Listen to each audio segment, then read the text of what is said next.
aqui, daqui a pouco a gente já começa a apresentação do professor, em seguida a gente já começa com a fala do professor mestre Gerson.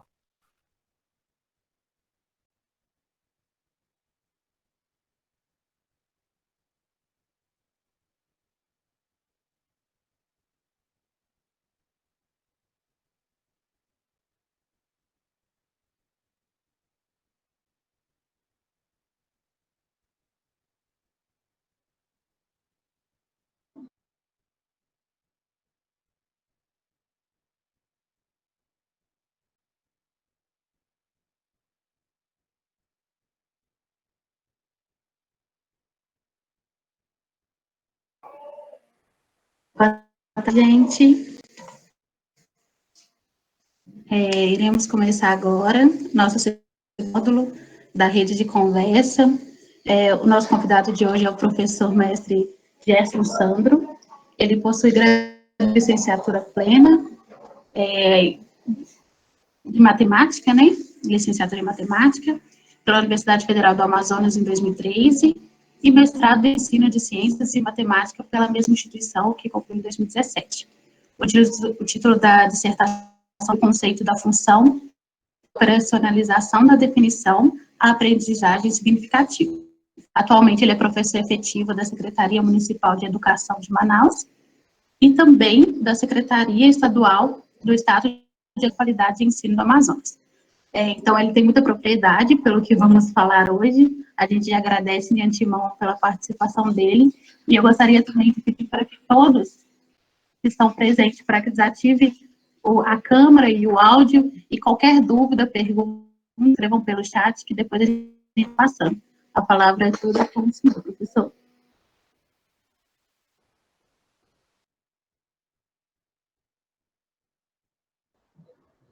Oi. Vocês estão me escutando? Sim, estamos. Sim. Bem, primeiramente, boa tarde a todos, né? Meu nome é Gerson, eu sou professor de matemática da escola da rede pública, né, municipal e estadual, lotado aqui na cidade de Manaus, né, Amazonas. E meu objetivo hoje aqui é falar um pouco sobre o conceito de definição operacional, né, o papel desse conceito no ensino de ciências e matemática. Tá? Então, primeiramente, eu vou apresentar aqui para vocês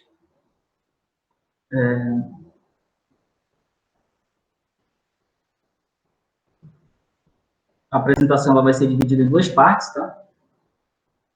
E vocês estão vendo aí?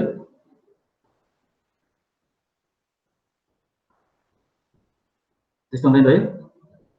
Conseguindo acompanhar? Sim, estamos, está apresentando. Tá. E aí, o tema que eu vou apresentar hoje é esse tema, a importância de definições operacionais para o processo de ensino e aprendizagem da matemática escolar. Eu vou dividir essa apresentação em duas partes. Tá? A primeira parte vai ser algumas considerações teóricas, né? Eu considero serem essenciais aí para o pesquisador iniciante na área de ensino de ciência e matemática. E na segunda parte eu faço algumas considerações sobre a minha pesquisa de mestrado, né?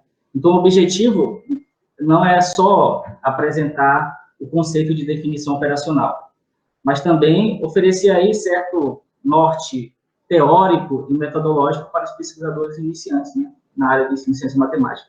O meu público-alvo ou são os pesquisadores iniciantes, tá, que têm interesse em fazer pesquisa nessa área. Então, a primeira parte serão as considerações teóricas, que eu considero serem considerações relevantes nesse sentido. E eu começo com uma pergunta: como aprendemos os conceitos matemáticos? Eu acredito que essa pergunta ela é fundamental, uma questão fundamental, e ela sempre tem que estar presente, tanto quando o assunto for ensino da matemática, quanto quando o assunto for pesquisa em ensino de ciência e matemática. Tá? Porque no ensino, por exemplo, embora a gente saiba que o domínio do conteúdo seja absolutamente fundamental, a gente sabe que tem coisa que vai muito além do domínio do conteúdo. Existem algumas coisas que a gente tem que levar em conta se o nosso objetivo não é só o ensino como um fim em si mesmo, mas o ensino como um favorecedor da aprendizagem. Se eu estou aqui tentando organizar um ensino que favoreça a aprendizagem, aí surge a pergunta: como aprendemos os conceitos matemáticos? Então, eu tenho que saber alguns princípios, algumas teorias, para que eu oriente, organize o meu ensino para chegar a este fim, que é a aprendizagem dos alunos. Então, no ensino, essa pergunta tem que estar presente, e na pesquisa também, tanto em mestrado acadêmico quanto no mestrado profissional. Você tem muitas situações no mestrado acadêmico, na área de ciência e matemática, que a questão o objetivo é investigar, né, como os sujeitos aprendem determinado conceito matemático. O que você vai fazer para investigar isso? Você vai avaliar o potencial de uma estratégia de ensino, né, segundo a perspectiva de uma teoria da aprendizagem. Então, nesse quesito, quando você está dentro dessa questão da pesquisa, você vai organizar uma situação de ensino, e essa situação ela vai surgir como uma espécie de ambiente vantajoso para a pesquisa do fenômeno educacional. Tá? Então, você pode ver também aí a importância dessa pergunta, né? De responder essa pergunta, como aprendemos conceitos matemáticos. E também, quando você está trabalhando no mestrado profissional, a mesma coisa. Se você está dando uma ênfase no produto, o produto ele não pode ser visto como algo em si mesmo. Se você está desenvolvendo uma estratégia inovadora de ensino, se você está desenvolvendo um aplicativo, um objeto de aprendizagem, seja qual for aí o material instrucional, ele tem que se basear também por essa pergunta. Porque o resultado final, o produto, ele não o material instrucional, ele não tem um fim em si mesmo. Né? Você quer fazer com que ele seja um auxiliador da prática pedagógica, né? Que ele seja favoreça o professor na hora de organizar situações que levem à aprendizagem. De qualquer forma, essa pergunta tem que estar bem presente na hora do desenvolvimento desses produtos educacionais, certo? O David Ausubel, né, o criador da teoria da aprendizagem significativa, ele diz o seguinte: embora uma teoria válida da aprendizagem não nos possa dizer como ensinar no sentido prescritível, pode nos oferecer pontos de partida mais viáveis para a descoberta de princípios gerais do ensino, que podem ser formulados tanto em termos de processos psicológicos intervenientes, como em termos de relações de causa e efeito. O que ele quer dizer com isso? Que, embora a teoria da aprendizagem não nos dá ideias prescritivas, não, faça isso, faça aquilo, que você vai conseguir ensinar o aluno, não, ele nos dá um norte, certo? Um norte para que a gente consiga desenvolver digamos, esses preceitos do ensino, tá? Então, a gente tem que partir sempre de uma ideia de como aprendemos os conceitos da nossa área, certo? E aí, aonde que a gente vai, onde nós vamos nos inserir nas pesquisas de ensino de ciência e matemática? Nessa lacuna que fica entre as teorias gerais, né? Você tem teorias gerais da aprendizagem, teorias gerais do desenvolvimento, e aí, do outro lado, você tem um chão, lá da sala de aula. Né? Existe uma lacuna entre teorias gerais e o chão, a complexidade do fenômeno educacional, a concretude do fenômeno, o microcosmo da sala de aula. Então, o pesquisador iniciante, o pesquisador na área de ensino de ciência e matemática, ele tem que saber que ele tem que se inserir aí nesse meio. Por quê? Uma coisa são as teorias gerais, né? Embora ela nos dê um norte, elas seria catastrófico, e isso teve muitos resultados catastróficos, né? No século XX, em especial, na tentativa de você tentar aplicar, assim, de forma, digamos, sem passar por pesquisa suplementar, alguns resultados de teorias gerais. Isso não dá certo. Por quê? As teorias gerais, embora nos ofereçam princípios fundamentais para a aprendizagem, para o desenvolvimento, elas são desenvolvidas em ambientes, digamos assim, mais ou menos controlados, né? Então, você tem, por exemplo, esse exemplo que eu dou aí, né, o exemplo de um experimento piagetiano, né, em que tem ali a criança, e aí o experimentador dá uma tarefa para ela, que no caso seria sequenciar alguns palitinhos, e aí observe que essa situação é mais ou menos controlada, né? Então, o que o experimentador vai fazer? Vai fazer vai colocar algumas questões, vai dialogar ali com a criança e vai tirar dali princípios importantíssimos desses tipos de experimentos, né? Experimentos com esse teor. E a ciência tem que partir disso, a gente vai ter que fazer um recorte da realidade para tentar entender os princípios gerais, né? Embora esse seja um grande valor da ciência, também é um grande obstáculo, muitas vezes, quando você quer trabalhar com uma realidade concreta. Então, a gente vai ter que fazer essa passagem, né, da teoria para a prática, de uma forma assim, digamos assim, oferecendo princípios prescritíveis para o ensino. Aí você tem, por exemplo, de situações como essa, do exemplo, você tira vários princípios interessantes, e a gente discute princípios de muito valor, como as ideias de conservação, como as ideias de reversibilidade, de permanência do objeto, etc. Mas só que uma coisa é uma situação de um recorte científico, e uma coisa é a complexidade do fenômeno educacional na sala de aula. Na sala de aula, muito dificilmente você vai ter uma prova de sequenciar palitinhos, embora sequenciar palitinhos e outros experimentos tenha muitíssimo valor na hora de desenvolver princípios gerais da aprendizagem. Mas na sala de aula existe uma complexidade vasta. Você tem, de um lado, o aluno que vai se deparar com material, né, esse material, a apostila, o livro, tem um conteúdo ali, ele vai precisar de uma aprendizagem verbal ali naquele momento. Tem as atitudes do aluno, tem as relações entre os alunos, tem as relações entre o professor e os alunos, tem as variáveis socioeconômicas, as variáveis culturais, tem a infraestrutura da escola, tem as características da comunidade em que a escola está inserida. Ou seja, existe uma complexidade de situações que o pesquisador na área de ensino de ciência e matemática tem que levar em conta. Então, ele vai fazer o quê? Uma conformação de uma teoria geral para um caso específico da sala de aula. Fazer do geral para o prático. Então, a gente tem sempre que levar em consideração a complexidade do fenômeno educacional. E é isso que eu quero discutir um pouco com vocês aqui hoje. A complexidade desse fenômeno. Então, a gente se insere nessa zona cinzenta entre situações teóricas gerais e o chão da sala de aula. A minha pesquisa ela foi nesse sentido. Tinha uma teoria geral, né, que fala sobre coisas bem gerais, bem importantes, e que eu tentei fazer uma translação dessa teoria para o chão da sala de aula a partir de um conceito específico, que foi o ensino do conceito de função só, para você ver como uma coisa é complicada, certo? Mas ainda não respondemos a pergunta fundamental. A gente só está tentando colorir a situação aqui, né? Como aprendemos os conceitos matemáticos. Mas, contida nessa pergunta, tem outra, tão importante quanto. Qual é a pergunta? O que são os objetos matemáticos? Agora, se você já parou para pensar, se você nunca parou para pensar, se você parar um minuto para pensar nessa questão, você vai ver que os objetos matemáticos são muito interessantes e são bem diferentes dos objetos das outras ciências, né? Se você pensa em comparação com as ciências naturais, com as ciências biológicas e assim por diante, né? As ciências humanas. Imagine o seguinte, você está trabalhando ali com o sistema digestivo de um gato, por exemplo, né? Ali, pá, existe o conceito, existe o sistema semiótico, existem as teorias, etc. sobre isso, existe, mas existe o objeto material. Mineralogia, existe o objeto material. Eu quero estudar o fenômeno da chuva, existe o objeto material. Então, você vai ver que essas ciências têm muitos seus objetos materiais.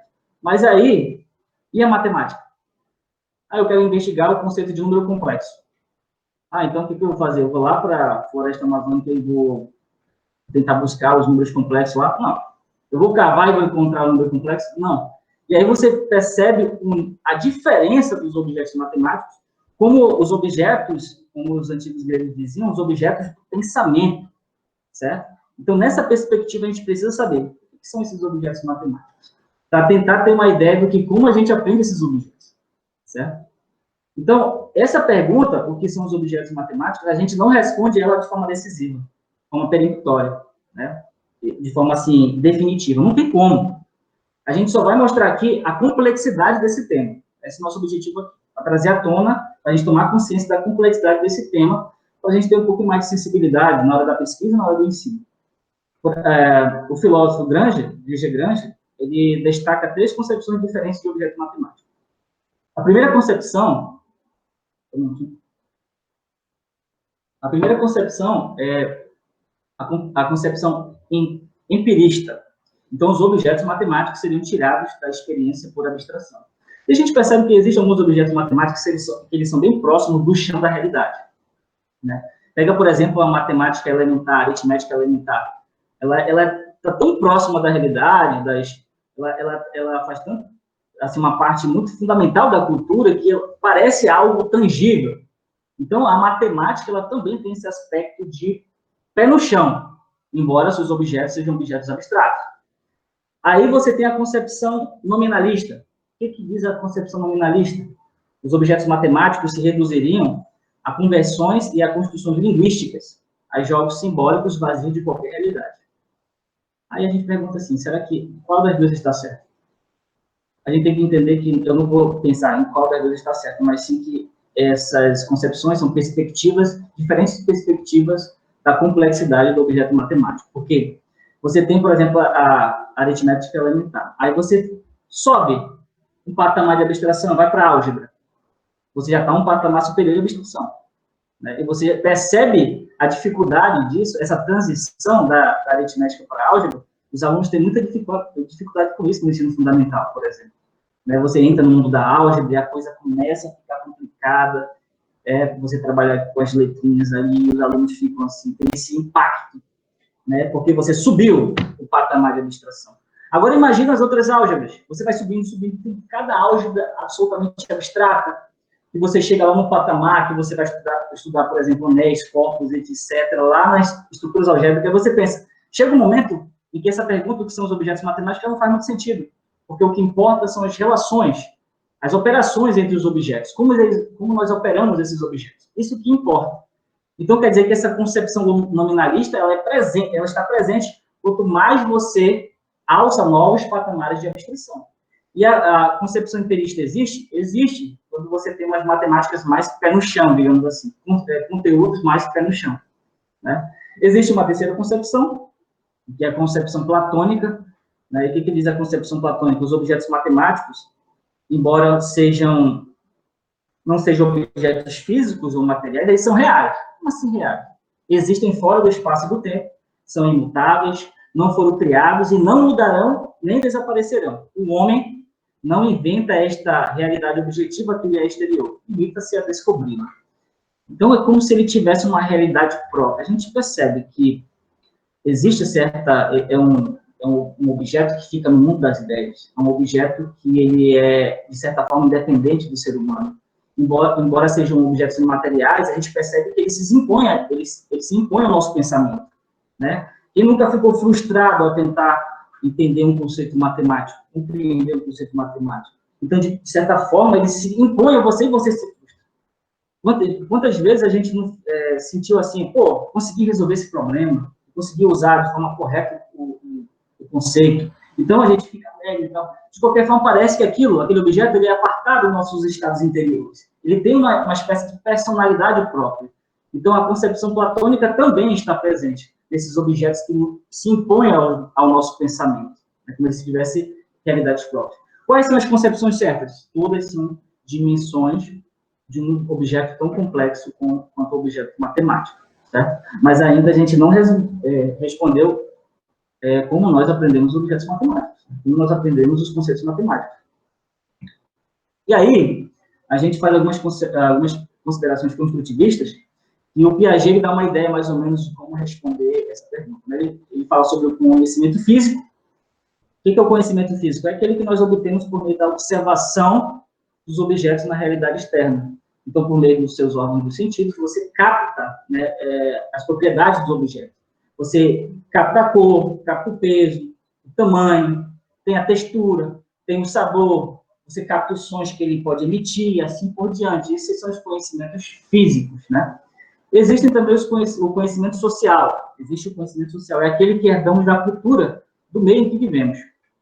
Então, você aprende a lidar com as outras pessoas, você aprende a como se portar na sociedade, você aprende o significado das palavras, em que contexto eu posso utilizar esta ou aquela palavra. Então, isso daí tudo, esse conhecimento oriundo das interações sociais, do ensino, né? A gente adquire ele por uma certa transmissão social, ele é o que a gente chama de conhecimento social, né? E um terceiro tipo de conhecimento que tem uma característica bem diferente dos demais, né, que é o conhecimento lógico-matemático. O conhecimento lógico-matemático, ele não é abstraído diretamente dos objetos. Então, eu vou olhar para o objeto e eu tiro conhecimento matemático dele. Não é assim que funciona. Abstrair conhecimento diretamente dos objetos, isso daí vai ser o conhecimento físico.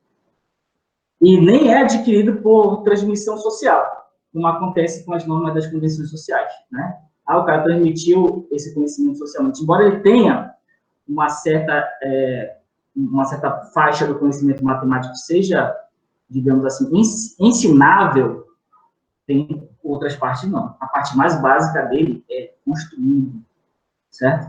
Então, na verdade, esse conhecimento ele é abstraído da coordenação das ações do sujeito sobre os objetos. O que isso quer dizer? Quer dizer o seguinte, eu não vou tirar de um objeto absolutamente, não. Eu vou tirar esse conhecimento das relações que eu estabeleço entre os objetos ao agir sobre ele. Então, por exemplo, eu pego dois objetos, eu pego um objeto só e falo bem assim, faz sentido eu dizer que esse objeto ele é maior, absolutamente maior? Ou faz sentido eu dizer que esse objeto é absolutamente menor ou absolutamente igual? Nada é absolutamente menor, maior ou igual. Tudo é maior, menor, igual a alguma coisa. Então, existe um tipo de conhecimento que é um conhecimento relacional. Você abstrai ele não dos objetos, mas das relações entre os objetos. Então, quando eu relaciono dois objetos, por exemplo, daí eu abstraio a ideia de maior que, menor que ou igual. Certo? Então, é daí que surge. A gente abstrai das relações que os sujeitos estabelecem entre os objetos, ao agir sobre eles. Tá? Então, essa ideia do conhecimento lógico-matemático dialoga muito bem com a concepção empirista, né?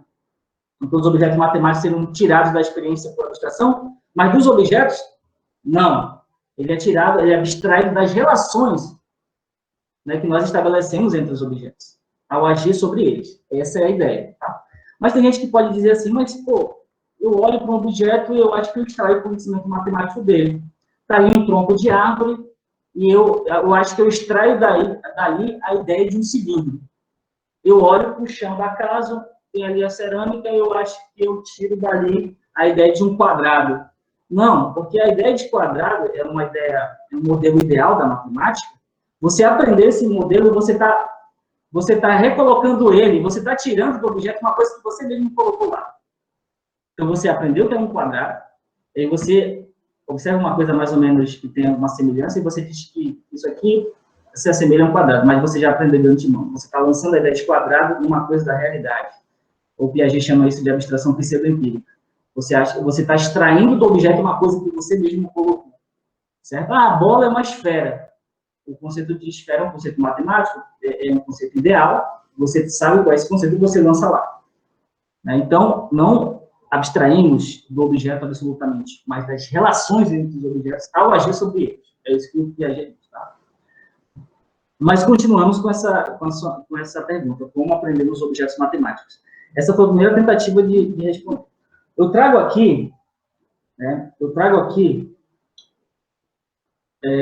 duas outras teorias, que essas teorias são interessantes porque elas dão uma certa ênfase na matemática. São teorias que dão uma certa ênfase na matemática, são teorias que vêm angariadas em muito sucesso nas pesquisas, né, de ensino de matemática. E a primeira teoria que eu trago é uma parte bem específica para a matemática, é a teoria dos registros de representação semiótica. Certo? Então, o que é uma representação semiótica? É uma representação, digamos assim, grosso modo, uma representação simbólica. Né? Em oposição a ela, você tem uma representação mental, que é um esquema que você conserva na memória. Então, você tem um esquema conservado na memória e você tem a representação simbólica. Né? Você vai ali, a ideia de função, você escreve a denotação f de x, f de a em b, cada x de a faz corresponder a um y de b. Então, você escreve essas notações, você tem uma representação semiótica, que ela tem certa materialidade, ela é tangível, ela é visível, né? Então, são unidades significantes. Então, ali, você, na simbologia, na parte simbólica, você tem umas representações. E tem aquilo que você conserva na memória, que a gente chama de representação mental. Então, essa é a diferença da representação semiótica. O autor faz uma crítica, porque a visão simplista, que muita gente tem, é a representação semiótica. Como se a representação semiótica fosse mera expressão das representações mentais. É só uma comunicação. Só serve para comunicar as representações mentais. E ele faz uma crítica, diz que é muito mais do que isso. As representações semióticas não só... você pode ver assim que elas não só são importantes para expressar, mas também como fonte da criação dessas representações mentais. Porque ele fala assim, você interioriza as representações semióticas, daí você vai criar as representações mentais. Então, teria aí, na verdade, uma primazia das representações semióticas em relação às representações mentais. Né? Então, a representação semiótica, ela não serve só para comunicar, ela também é fonte, digamos assim, das representações mentais, ela também serve, ela é muito útil nos tratamentos simbólicos, né? Porque, assim, você tem um limite para as representações mentais. Você escreve uma equação no primeiro grau, por exemplo, dependendo da equação, você pode resolver ela muito fácil com manipulações mentais, cálculo mental, digamos assim, tá?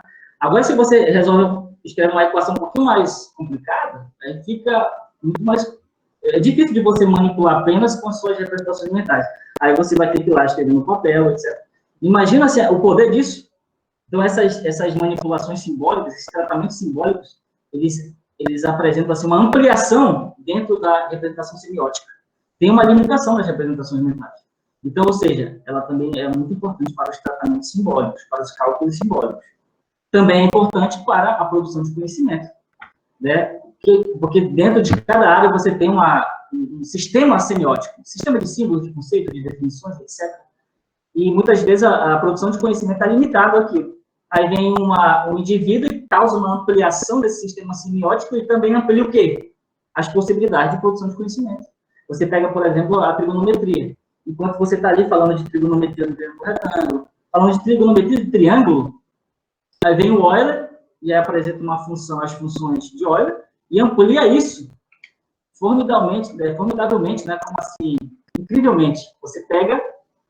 Você falava de seno, cosseno, tangente de 60 graus, 30 graus de ângulo, agora você pode falar de seno, cosseno, tangente de número. Você pode falar de seno de raiz de 2. Então, ele ampliou o conceito. Ou seja, se você amplia o sistema semiótico, você amplia as possibilidades de produção de conhecimento. Então, representação semiótica não é só comunicação de representações mentais, essa é a crítica dele. Então, nessa perspectiva, como que a gente aprende, digamos assim? Ele não usa esse termo aprender, eu estou usando aqui, mas digamos, apreensão do conteúdo conceitual, essa expressão, né? Como é que você aprende a usar esse termo, um conceito matemático, nessa teoria? A compreensão, ele diz, a compreensão integral de conteúdo conceitual depende da coordenação de ao menos 2 registros de representação semiótica, ou seja, é a articulação dos registros que constitui uma condição de acesso à compreensão em matemática, e não inverso, o isolamento em cada registro. Então, o que ele quer dizer? Tem um objeto matemático e a gente percebe, se a gente parar para pensar, o objeto matemático tem muitas representações, né? Tem muitos objetos que têm muitas representações. É o caso de função. Tem as definições, tem os gráficos, tem as fórmulas, tem os diagramas, tem tabelas, e aí, fora as funções específicas, né? Afim, quadrática, exponencial, logaritmo. E se você subir no ensino superior, aí que a coisa abre mesmo. Então, é muito símbolo. Então, o que acontece?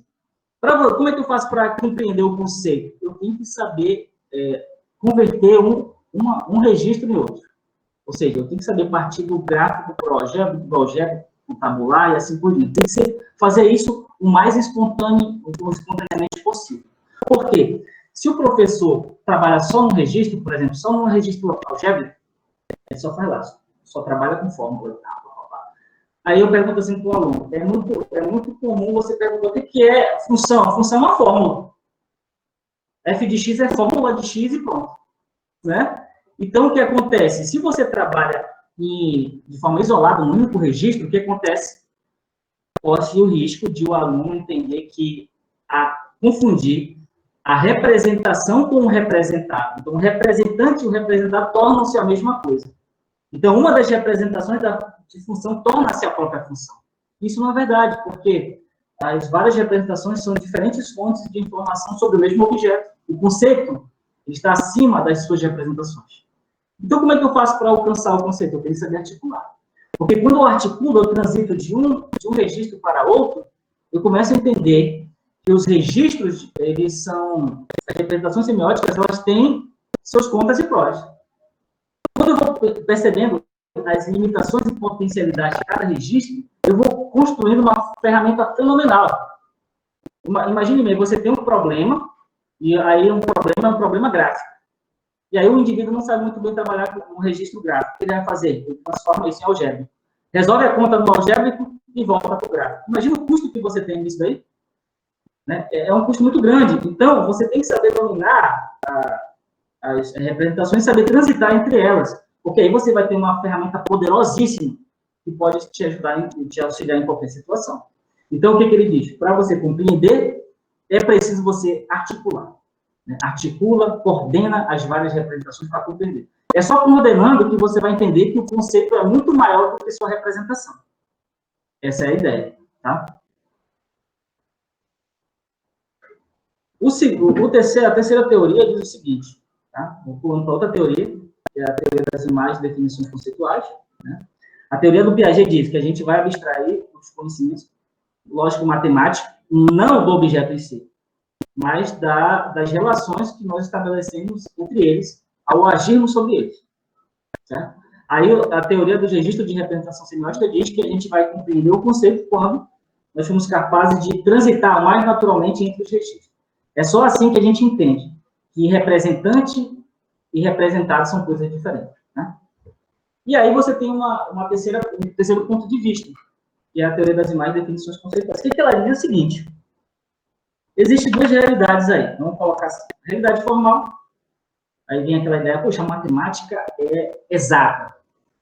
Tem rigor, tem generalização, né? Tem precisão. É verdade. Aonde?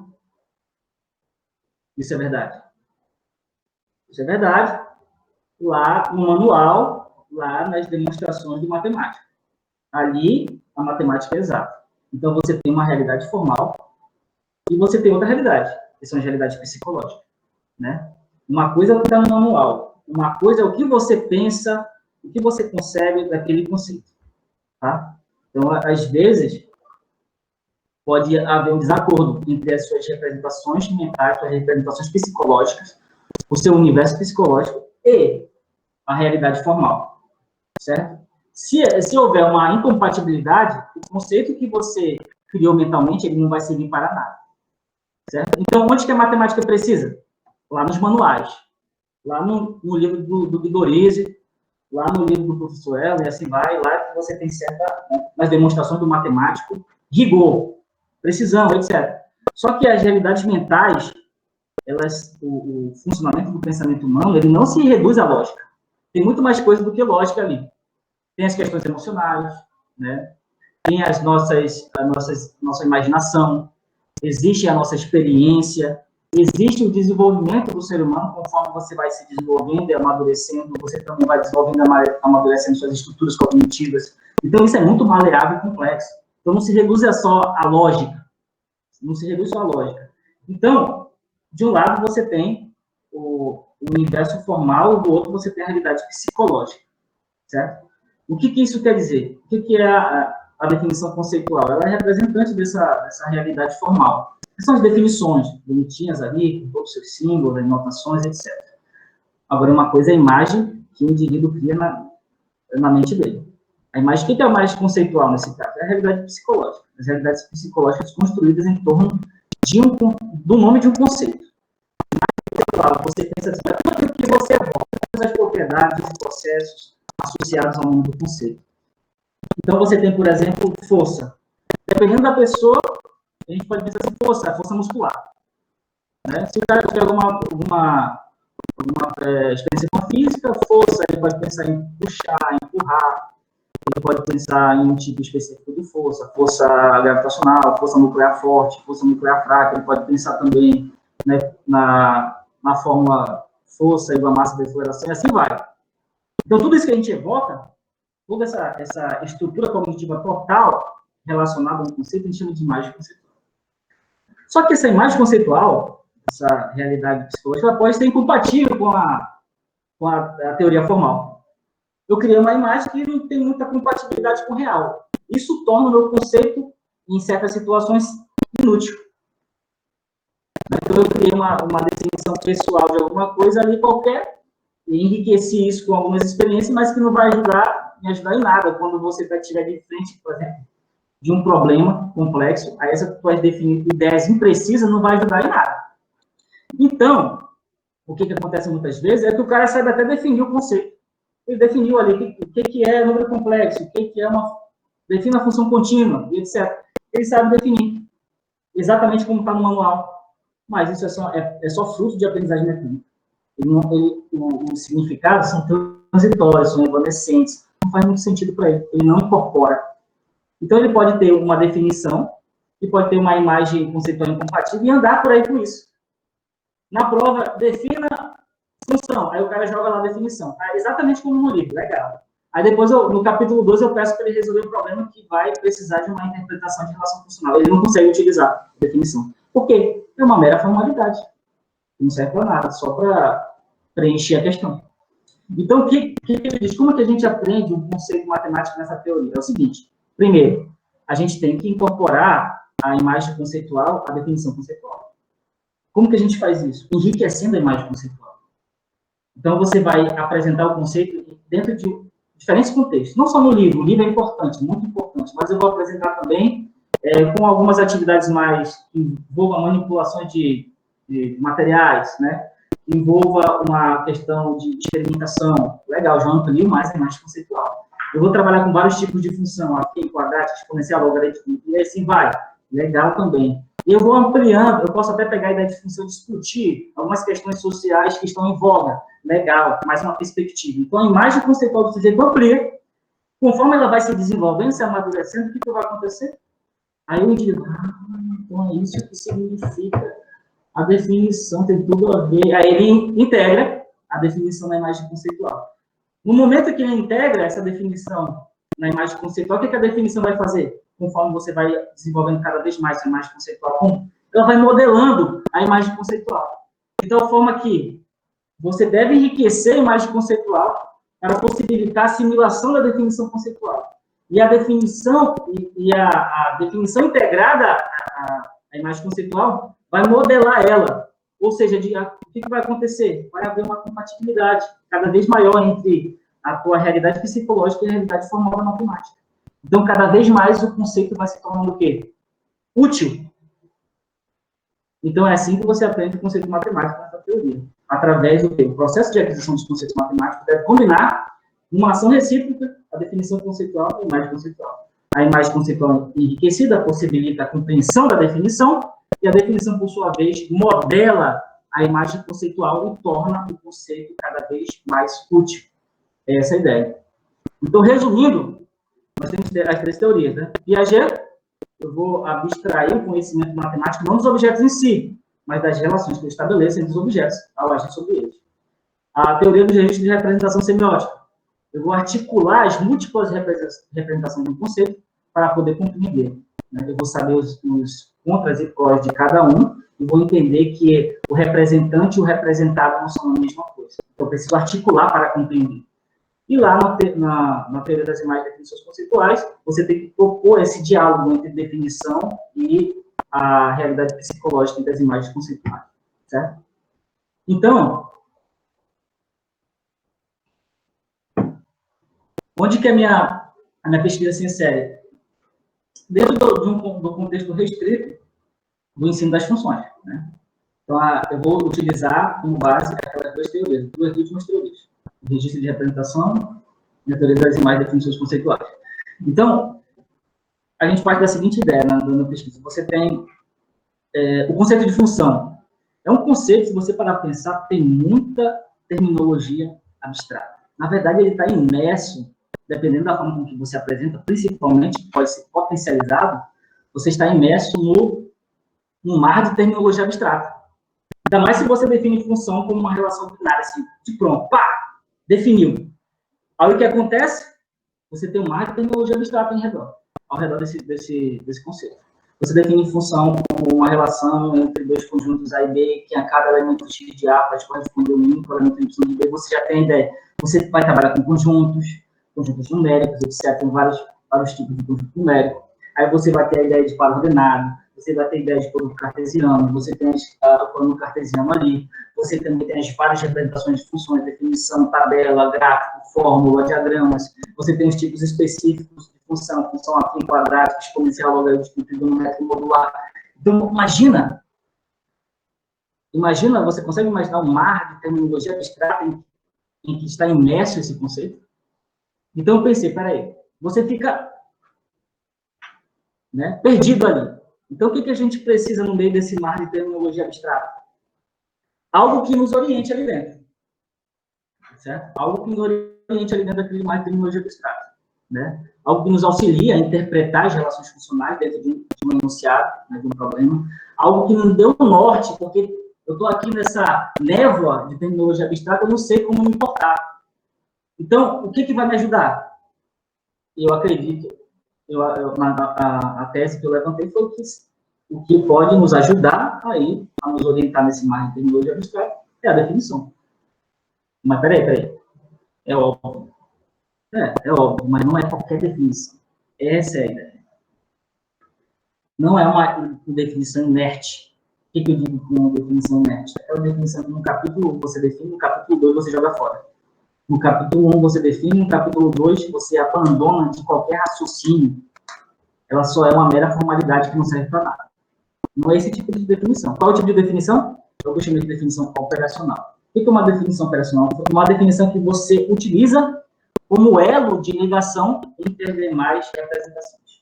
Dentro desse mar de terminologia abstrata, a definição operacional ela vai servir como elo de ligação, ela vai servir para juntar em um todo coerente toda a terminologia relativa ao conceito em questão. É ela que vai ser o ponto de referência. Tá?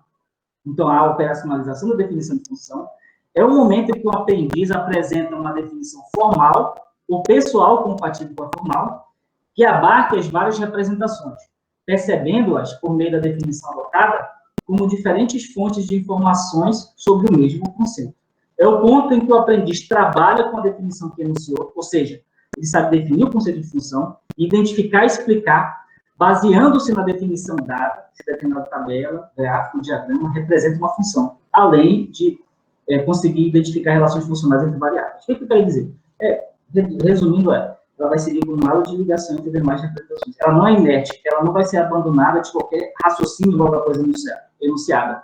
Ela vai ser utilizada como fonte orientadora do pensamento funcional. Essa é a ideia.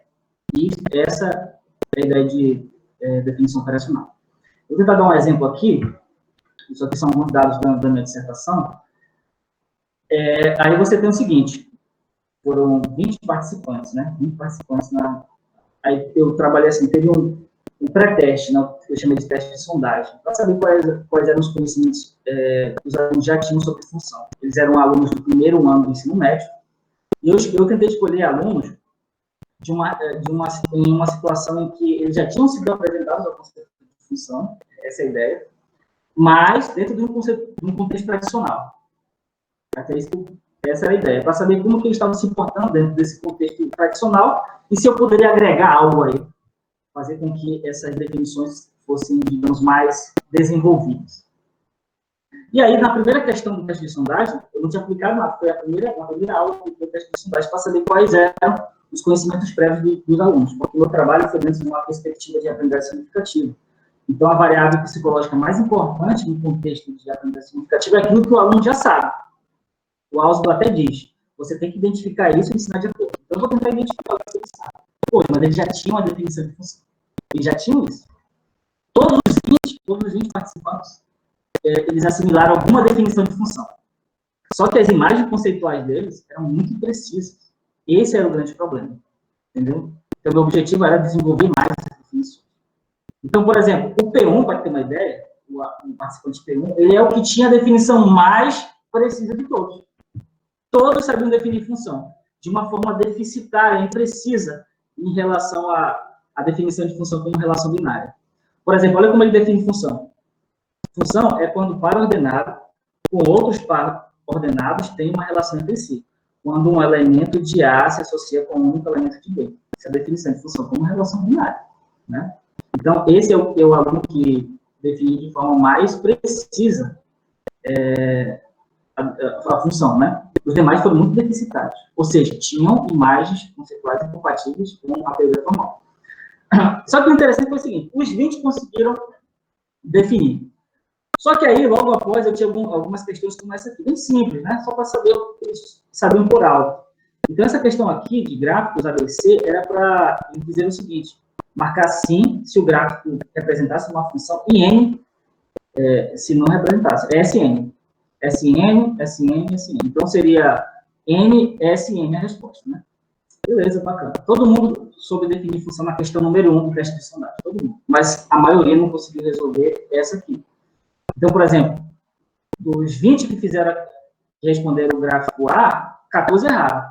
14 erraram também o gráfico B e 16 erraram o gráfico C. Então, a maioria errou. 70% de erro na questão A, 70% de erro na questão B e 80% de erro na questão C. Por que a questão C teve mais erro? Porque eles confundiram. Porque existem parábolas que podem ser consideradas funções pela definição de função, e outras não. Mas assim, eu vi parábola, eu pensou assim, eu vi parábola, então a única diferença é que essa parábola aqui está com o eixo de simetria na horizontal aqui, então está tudo legal. Eu acho que deve ser função também. Então, por isso que a quantidade de erro foi maior. Um equívoco ali. Mas o que eu quero dizer aqui é o seguinte: a maioria errou. O que eu quero dizer? Que a definição ela não servia para nada. Eu sei definir função, mas eu não sei utilizar ela para nada, absolutamente nada. Essa é a ideia. Só que a grande sacada dessa questão é o seguinte: os alunos que conseguiram responder essa questão corretamente, eles usavam um método. Qual é esse método? Eu até botei aqui em vermelho, que são essas retinhas. O macete que eles diziam, né? Eu só usei um macete aqui, né? O macete que é a regra da paralela, né? Como é que você tem uma função? Os alunos que acertaram. Eu passo retas paralelas ao eixo das ordenadas, e se tocar em mais de um ponto, não é função. Se tocar em um único ponto, é função. Então, aqui toca em dois, então não é função. Aqui toca em um só, é função.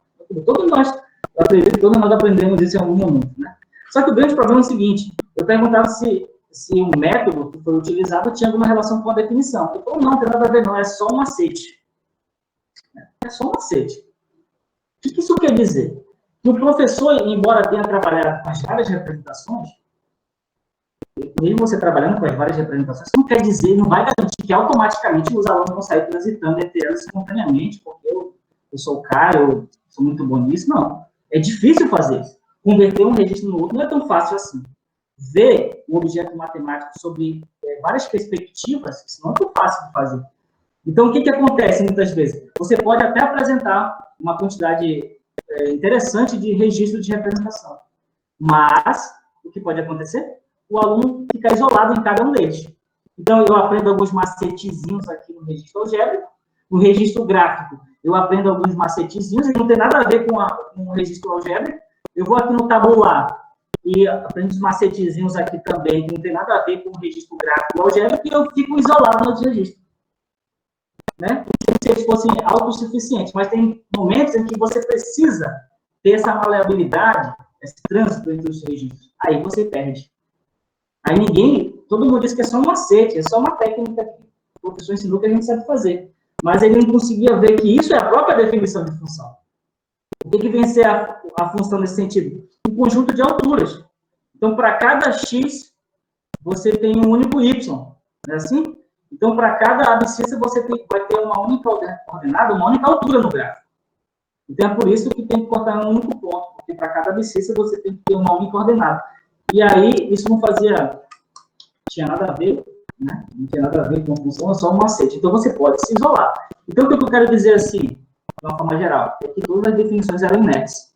Elas não serviam para nada, no sentido de ajudar a interpretar relações funcionais, e não serviam para nada nem para ajudar a identificar se as outras representações eram representações de relações funcionais. Então, para que ela serve? Ela serve como fim em si mesma. Ela serve para responder a questão 1. É para isso que ela serve. Né? Então, a gente entra aqui na parte 2, né? Na parte final aí. Vocês estão me ouvindo? Sim. Então, eu vou entrar aqui na segunda parte, que já são partes, assim, já considerações sobre a minha pesquisa de mestrado, né? Para a gente ter uma ideia, um norte metodológico para quem quer começar cair de cabeça aí nessa situação aí da área de ensino de ciência matemática, bem interessante. Então, qual foi a minha pergunta de pesquisa? Quais contribuições A operacionalização, observe que tudo aquilo que eu acabei de dizer foi toda a construção teórica, deu uma resumida no meu trabalho. Essa questão teórica ela precisa estar presente nas pesquisas, senão você vai confundir a sua pesquisa com o ensino. Tá? Tem que ter esse respaldo teórico. Então, quais contribuições a operacionalização da definição de função, admitida como elemento didático metodológico, pode proporcionar para o processo de ensino-aprendizagem do conceito de função? Essa foi a pergunta. Meu objetivo geral, compreender como sequências didáticas pautadas na busca pela operacionalização podem favorecer a aprendizagem significativa do conceito de função no primeiro ano do ensino médio. Então, o objetivo foi o seguinte: as sequências didáticas elas podem ser vistas como uma estratégia de ensino, né, um elemento que você vai construir, uma estratégia inovadora para favorecer a aprendizagem dos alunos, mas as sequências didáticas, pensem bem, elas também podem ser vistas como um ambiente propício para as investigações na área de ensino e ciência e matemática. Então, ela é vista como a construção de um ambiente vantajoso para você investigar como os alunos aprendem os conceitos matemáticos. Então, ela é uma estratégia de ensino e também digamos assim, até certo ponto, pode ser vista como um ambiente de pesquisa, certo? Então, quem nos ajuda a utilizar a sequência didática na pesquisa? Eu utilizei essa metodologia. Eu só vou dar uma pincelada aqui, tá? Que é a metodologia da engenharia didática. Então, a engenharia didática, vista como metodologia de pesquisa, caracteriza-se por um sistema experimental baseado em realização didáticas na sala de aula, isto é, na concepção, na realização, na observação e na análise de sequências de ensino. Sequências de ensino construídas como um ambiente vantajoso para as investigações em ensino de ciência e matemática. A gente pode resumir assim, tá? Então, ela é dividida em 4 fases. A primeira fase são as análises preliminares, né? O que você vai fazer? Vai levantar o quadro teórico geral. Vamos estudar as dificuldades, vamos estudar a história do conceito, vamos nos apropriar disso, porque é daí que a gente vai ter digamos assim, inspirações para construir as sequências. A segunda fase é a concepção e análise a priori, né? A priori quer dizer antes da experimentação. Então, antes da experimentação, você já tem que ter, por exemplo, assim, algumas projeções. Você vai, né, nessa fase, você constrói a sequência didática com base nas análises preliminares e já faz algumas projeções, já faz algumas, assim, digamos assim, espera alguns resultados. Você já sabe quais são as dificuldades que você pode encontrar, quais são os obstáculos mais comuns, você já sabe disso. Por que você já sabe disso? Você já fez as análises preliminares. Então, quando esses obstáculos se apresentarem, o que você vai fazer para contorná-los? Tudo isso tem que estar dentro do dispositivo. Tá? Então, antes das aplicações da sequência didática, você já tem que saber quais são os resultados que você vai esperar, quais são os obstáculos que você vai esperar e o que você pretende fazer para contorná-los. Essa é a ideia. Dentro dessa fase, a segunda fase, você vai elaborar algumas variáveis, elas são chamadas de variáveis de comando. O que você quer fazer? Você quer dizer o seguinte: se eu manipular essas variáveis de uma forma bem, assim, digamos, levando em consideração a complexidade do fenômeno educacional, é claro que você vai ter que buscar tentar controlar ao máximo, mas você sabe que uma pesquisa na área de ciências matemáticas não tem tanto controle, não é uma coisa assim dentro de um laboratório, não é assim. Mas você tem que buscar o máximo possível ter um controle da situação. E esse controle da situação vai ser representado por essas variáveis de comando. Tá? Tentar controlar um pouco a situação, né, para ser uma situação assim de causa e efeito. Tá? Terceira experimentação, você vai aplicar as sequências didáticas, você vai coletar os dados, você vai explicar para os participantes da pesquisa quais são os objetivos da pesquisa e assim por diante. E a última fase é a análise a posteriori e validação. Ou seja, a discussão dos resultados à luz das variáveis que você levantou na segunda fase. Você quer explicar para o leitor que você conseguiu aí uma relação de causa e efeito. Ou não, também é um resultado. Falhar também é um resultado. Certo? Então, eu queria mostrar que se eu operacionalizo, eu consigo aprender significativamente o conceito de função. Então, eu tenho que discutir isso na quarta fase. É possível? Será que os dados são suficientes para que eu mostre para o leitor que eu consegui ir da operacionalização para a aprendizagem significativa? É nessa base que você vai discutir a quarta fase. E se eu fracassar? Beleza. Pô, beleza? Como assim, beleza? Não. Você vai mostrar para o leitor uma forma de como não fazer. Então, uma forma de... por que eu fracassei? Se você souber discutir em cima de por que você fracassou, por que você não conseguiu uma relação de causa e efeito, também são informações valiosíssimas. Não deu por causa disso, disso, disso. Você gera um conjunto de informações que um próximo pesquisador pode utilizar. Ó, ele errou, mas eu não preciso mais errar o que ele errou, porque ele já me informou como deve ser feito, né? O que não deve ser feito. É isso que ele... Então, você pode explicar na sua pesquisa o que pode ser feito e você pode, por algum lapso, também explicar o que não deve ser feito, certo? Então, análise preliminar, que é a primeira fase, eu fiz 3 estudos. Estudo histórico epistemológico do conceito de função, que lá dei a história de como se deu o desenvolvimento da definição de função. Eu e o professor Leandro até publicamos um artigo sobre isso, que foi tão profundo o nosso estudo sobre isso, que foi embora. Aí a gente estudou um pouco sobre a história do desenvolvimento da definição de função. Desde os primórdios, de quando os problemas eram materiais, até as abstrações mais elevadas. Análise do processo de ensino-aprendizagem das múltiplas representações do conceito de função. Como é que funciona isso? Quais são as dificuldades de você articular, de você converter um registro novo e tal? Isso também foi estudado. E outro, análise dos obstáculos à aprendizagem do conceito de função. Né? A gente precisa saber esses obstáculos, sempre tem que estar presente. Tem muitas pesquisas sobre isso. Eu quero investigar lá a aprendizagem do conceito de número complexo. Tem muita coisa que pode ser dito. Tem alguns conceitos que não tem muita coisa, mas tem uns que tem alguns obstáculos que você pode buscar pesquisa sobre as dificuldades de aprendizagem. Então, se o cara quer começar, foi assim que eu comecei. Se o cara quer começar, por exemplo, fazer uma pesquisa, primeiro, quais são as dificuldades?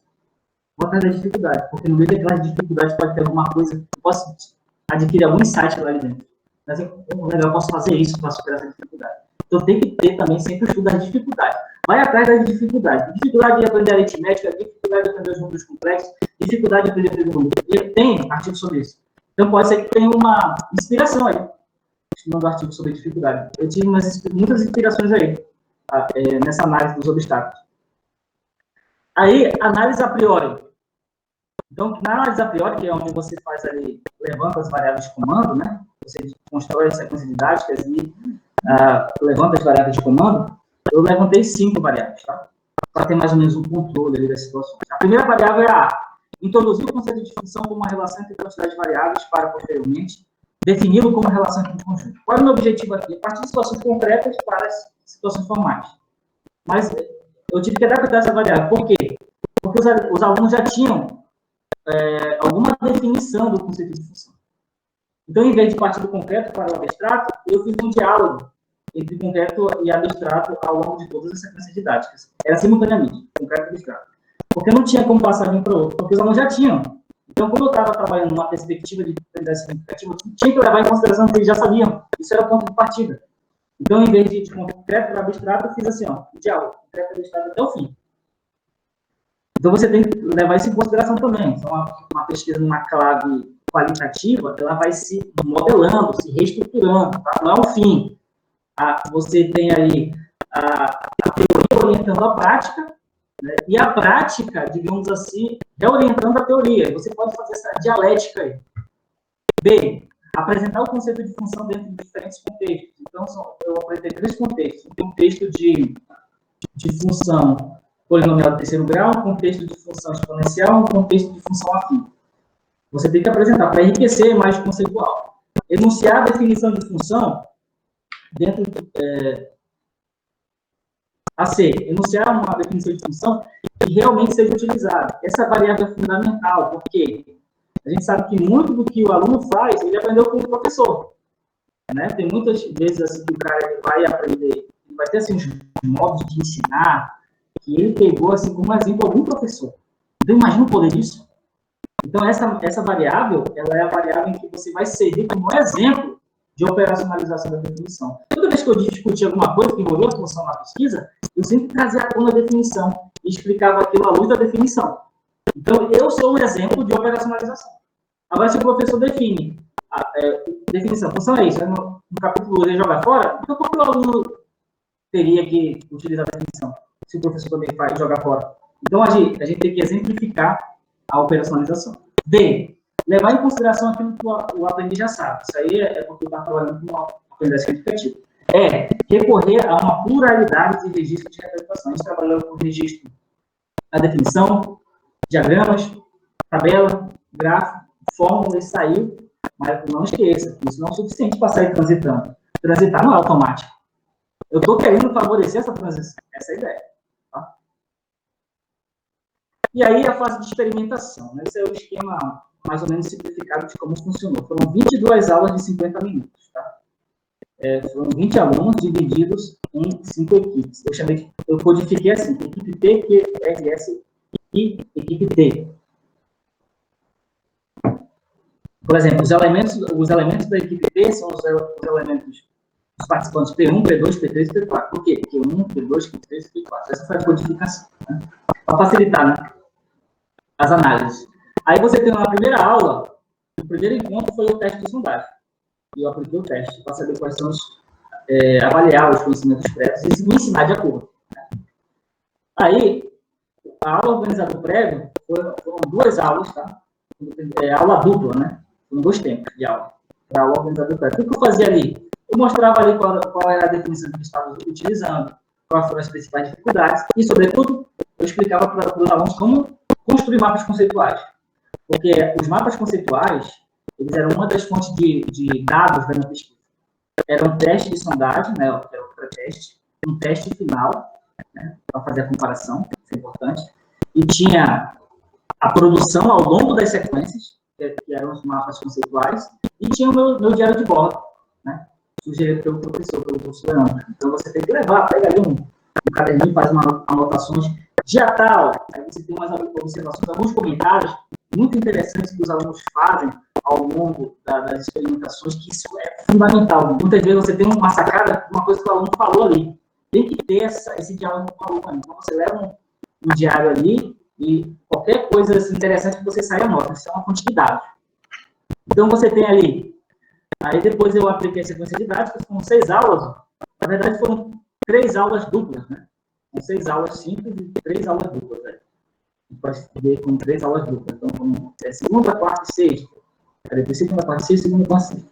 Então, a primeira sequência didática foi a caixa de papel. A segunda, eliminando quadrados. E a terceira, dinamômetro com elástico. Isso aqui não foi, essas sequências didáticas, elas não são criações minhas, porque meu objetivo não era o produto. Tá? O meu objetivo era investigar a questão do processo de ensino-aprendizagem do conceito de função. Mas tem gente que vai ter que construir. Eu não construí, eu já peguei. Tem um site que tem essa sequência didática, tá? Que é um projeto da Unicamp. Aí depois a gente pode discutir sobre isso, eu posso passar de referência para você. Mas é assim. Então, essas não era o produto, então eu peguei e apliquei. Tá? Fiz algumas adaptações, né? Não posso jogar assim na sala de aula, fiz adaptações, de acordo com a teoria que eu desenvolvi e apliquei. E o último, questionário final. Né? Eu fazia algumas questões, né? E é interessante que nesse questionário final, uma das questões era idêntica ao questionário da aplicação de teste de sondagem, que era definir o conceito de função, para saber se houve alguma evolução. Tá? Basicamente, aqui é a síntese dos 3 experimentos. O primeiro foi a caixa de papel, uma caixa sem tampa. Né? Então, a gente escolhia alguns valores para o lado do quadrado, que a gente ia cortar nos cantos da folha de A4. A gente queria saber qual era o valor do lado do quadrado, que a gente chamava de x, para que o volume da caixa fosse maior. Então, a gente tinha que escolher 6 valores. Aí, o que aconteceu? O valor ia ficar em função desse x que você escolhe. Né? Vai dar uma função aí polinomial do terceiro grau. Aí, você tem o segundo, é muito interessante esse experimento, ele é simples e extremamente interessante, era que você tinha 200 pedacinhos de papel de calcado, né? 2 por 2, tem que fazer certinho. E aí, o aluno soprava. Aí depois era dupla face, então você separava os marronzinhos dos dedos. Então, na primeira tentativa, sobrou tantos papéis. Aí você pega de novo os papéis e sopra de novo. Aí separa os marrons. Tem quantos dedos? Tem tanto. Quando você vai ver o desenvolvimento disso, vai ver uma função exponencial. A gente discute. É claro que vai ser uma coisa um tanto imprecisa, porque uma coisa é a ideia, a realidade concreta, ela tem suas limitações. Os objetos da realidade concreta, eles não são os objetos ideais da matemática. Não é o ponto sem dimensão. Né? O ponto sem dimensão, isso é um objeto ideal da matemática. Certo? A reta que não tem a espessura são objetos ideais.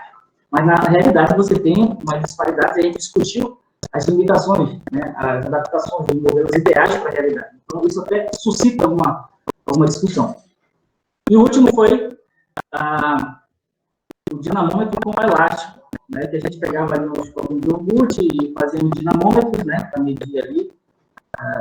Aí você colocava o que ia ser como ali o peso, ia ser ali como as bolinhas de gude. Todo mundo, a gente comprou, foi uma compra geral de bolinha de gude, para todo mundo ter a bolinha, o mesmo tipo de bolinha de gude, para não ter, né, variações, né.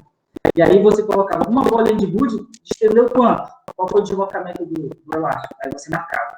2, dá quanto? E você criava um gráfico da quantidade de bolinhas de gude para o quanto o elástico estendeu. Né? Então, você formava incrivelmente ali, até certo ponto, uma função afim. É claro que depois ela vai deixando, vai tendo algumas disparidades, porque o elástico também ele não é um elástico ideal, ele não vai se estender para sempre.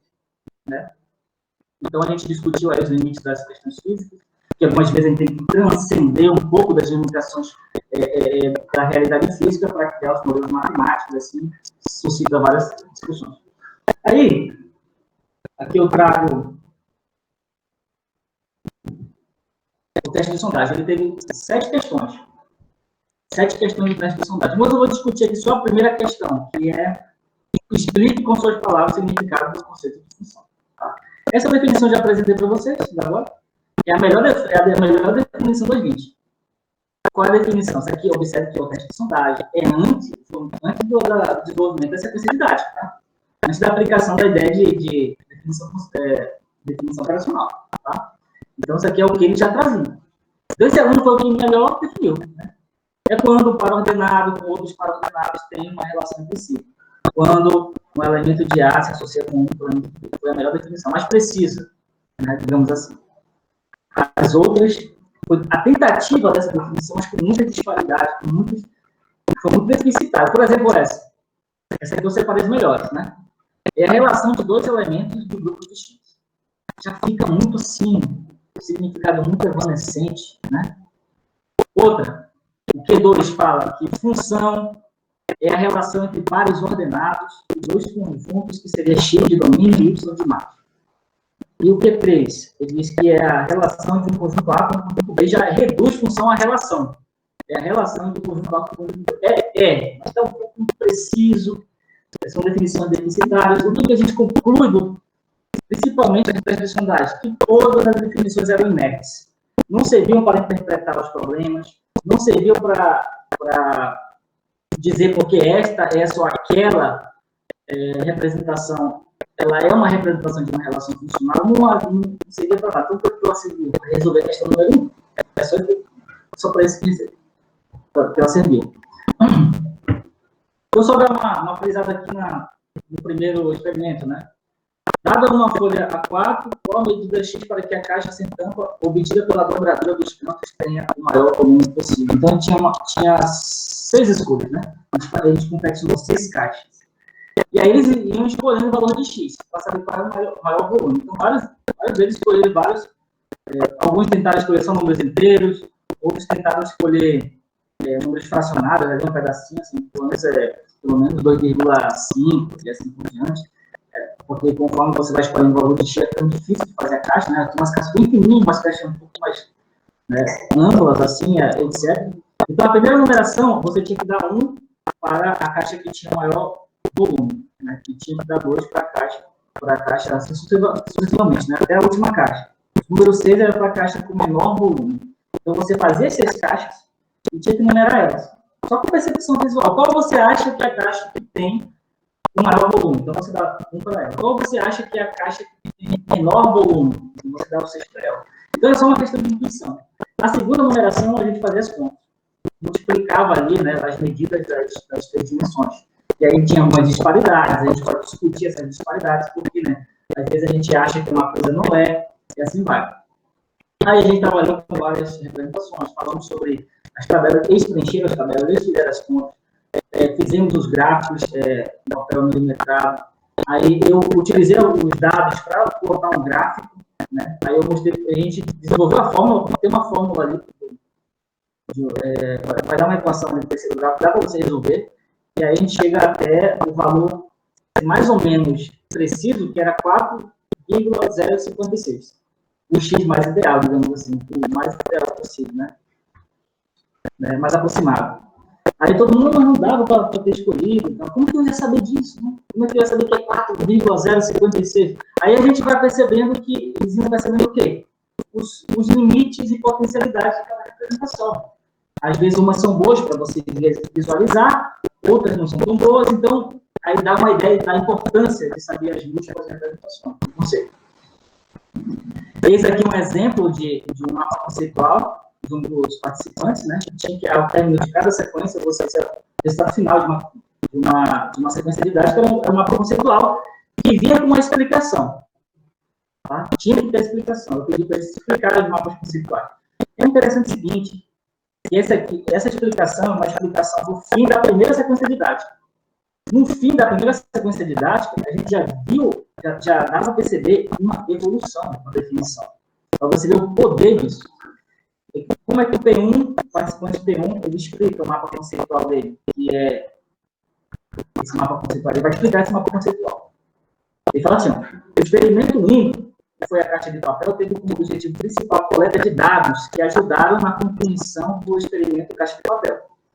No experimento foram utilizados alguns materiais para a construção da caixa de papel. Depois da construção da caixa, utilizando um valor qualquer para X, foi preciso resolver a fórmula para descobrirmos o valor do volume.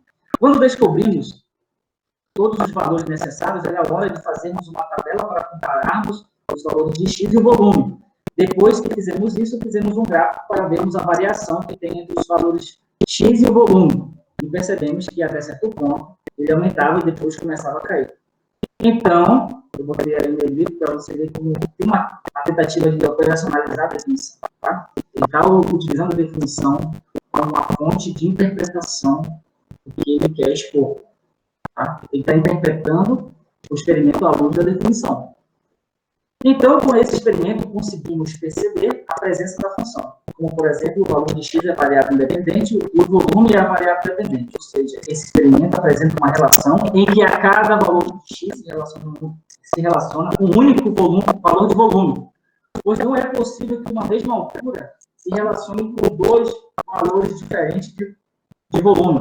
Portanto, podemos definir que esse trabalho ajudou muito na aprendizagem sobre função. Então, você percebe uma tentativa aí explícita de você tentar operacionalizar, de interpretar as situações utilizando as situações que têm relações funcionais, utilizando definição. Isso foi exemplificado. Né? Então, já houve evolução na primeira sequencialidade. Né? Agora a gente pula aqui direto para o questionário final. Tá? Então, essa é a sexta questão do questionário final. Você tem 7 questões. A sexta questão é idêntica à primeira questão da descrição didática. Eu estou trazendo aqui para a gente tentar comparar a diferença entre as definições apresentadas no questionário final para as definições apresentadas no primeiro teste. Tá? Como é que foram essas definições? A gente percebe o seguinte, que teve gente que definiu função ainda como relação nada, mas com mais propriedade, mais rico, teve gente trazendo exemplos, etc. Teve gente pegando o questionário final e interpretando questões dele à luz da definição. Sendo que eu não pedi isso, eu só pedi explique com suas palavras o significado do conceito de função. Tá? Então, essa questão aqui, observe, ele define assim, ó.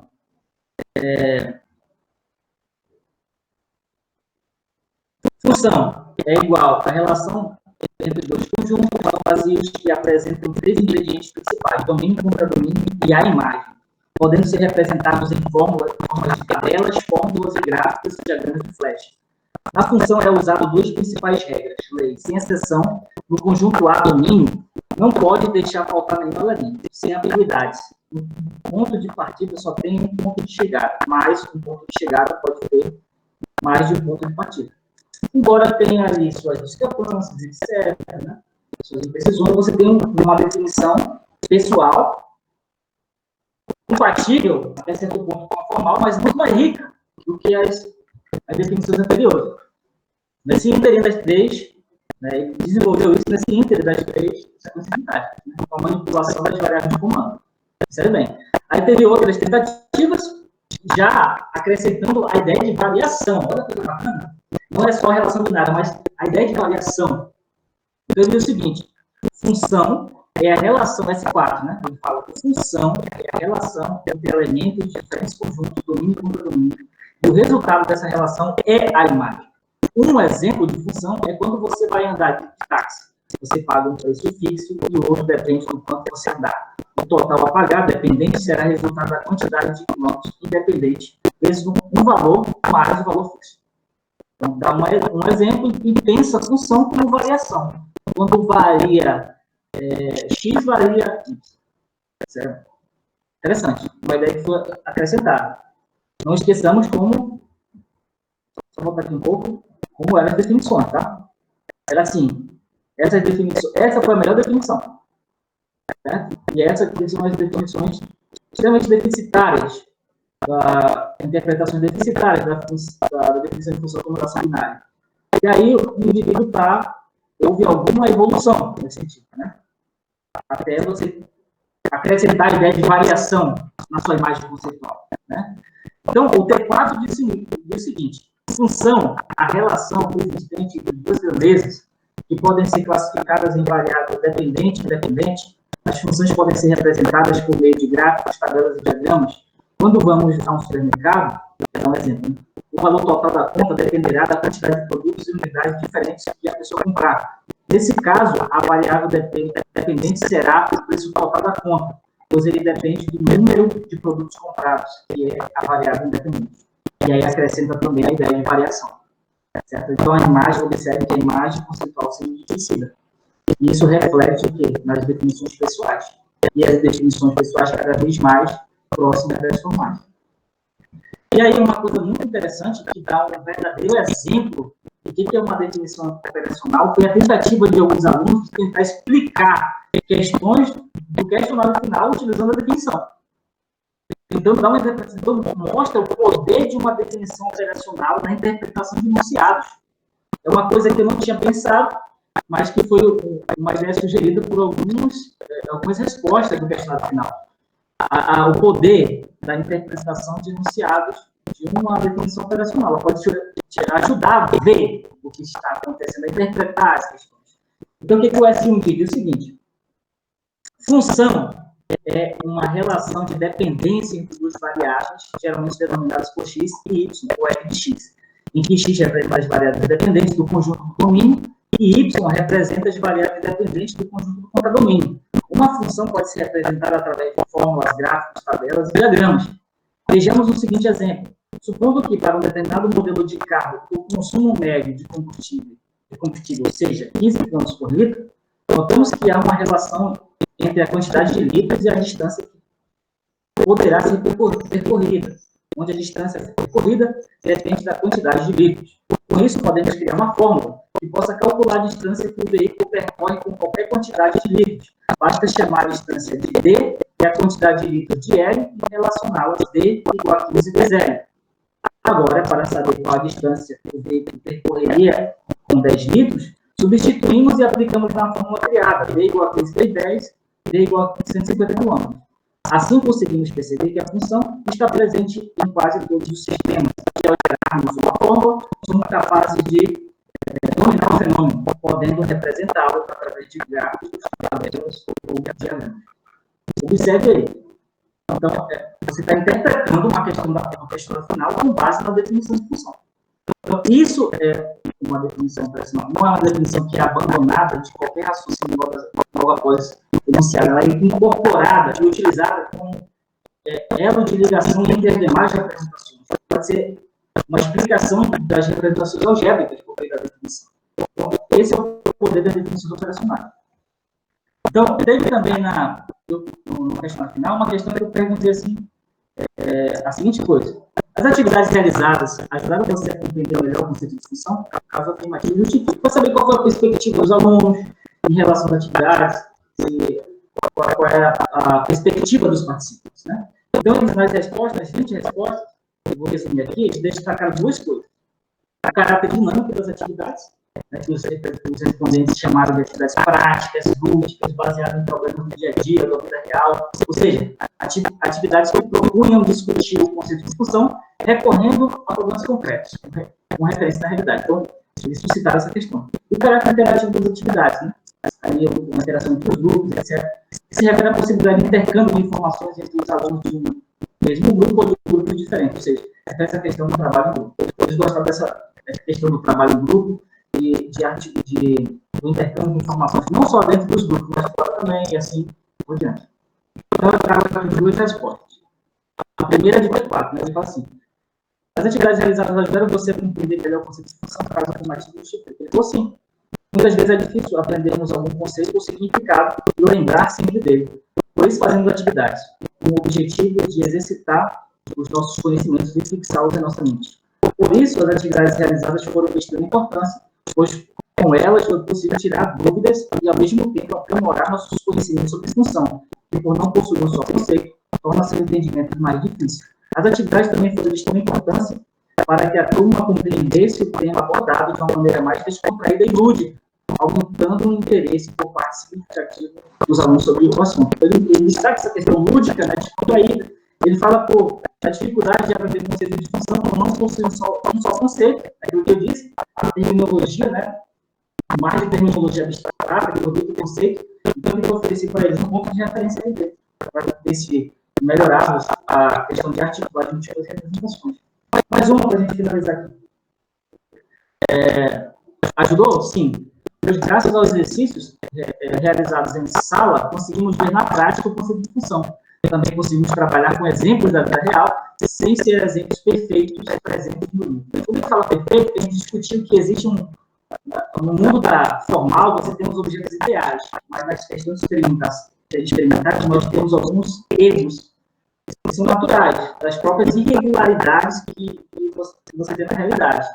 Certo? Então, você tem uma realidade experimental e uma realidade ideal da matemática. Então, por isso que ele falou sobre os exemplos perfeitos. A gente quer também ver os exemplos que são perfeitos, né? Que não são 100%, digamos assim, livres de erro. E com atividades em grupo, também acabamos prestando mais atenção nas coisas. Saindo daquele mesmo ambiente de sala de aula, com atividades práticas também podemos compartilhar e trocar informações com os amigos. Né? Então, ele destaca pela questão da interatividade, do trabalho em grupo, assim, por diante, né? Então, eu passo aqui. Claro que você foi uma pincelada, né? Tem muitos dados, eu só tentei trazer, assim, fazer uma síntese e trazer algumas conclusões, tá? Quais foram as conclusões principais? Foi o seguinte: todos os aprendizes, depois do questionário final, tá? Todos os aprendizes utilizaram as definições que enunciaram. Diferentemente do questionário inicial, tá, gente? Todos os aprendizes utilizaram as definições que enunciaram para explicar corretamente por que os gráficos e diagramas apresentados eram ou não funcionais. Houve alunos que utilizaram novas estratégias para tentar resolver os problemas apresentados, recorrendo a outros registros de representação. Eles tinham dificuldade em trabalhar em determinados registros, ele utilizou para outro. Então, ele foi ali transitando de forma natural. Isso aconteceu também. As definições apresentadas pelos alunos eram mais detalhadas do que aquelas apresentadas no teste de sondagem, como a gente viu. Às vezes, contextualizadas com exemplos, ou seja, elas se mostraram mais aptas para gerir a articulação das múltiplas representações do conceito de função.